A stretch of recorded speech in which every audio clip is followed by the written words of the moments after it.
और कराची में जराइम की वारदातें ना थम सकीं। सोहराबकोट सुपर मार्केट में शहरी से लूट मार, मुसल्लह मुल्जिमान ने शहरी को चलती मोटरसाइकिल से गिरा दिया। शहरी की मुजाहिमत पर मुल्जिमान का तशद्दुद, नकदी छीन कर फरार हो गए। मजीद तफसीलात जानेंगे बोल न्यूज़ के नुमाइंदे खुरम गुलजार से। जी खुरम गुलजार। जी बिल्कुल, ये सुपर मार्केट का इलाका है, सोहराबकोट की हदूद है, जहाँ पर ये वारदात हुई है। मोटरसाइकिल सवार 3 मुल्जिमान थे जिन्होंने मोटरसाइकिल सवार शहरी को असले के जोर से रोका है, जिससे शहरी घबरा कर गिरा है और शहरी को तशद्दुद का निशाना बनाया। शहरी की जानिब से मजम्मत की गई।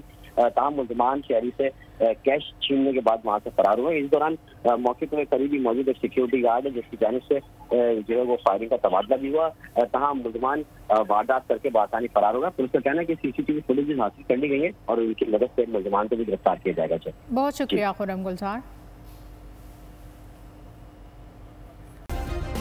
सब्सक्राइब करें और बेल दबाएं ताकि कोई खबर रह न जाए।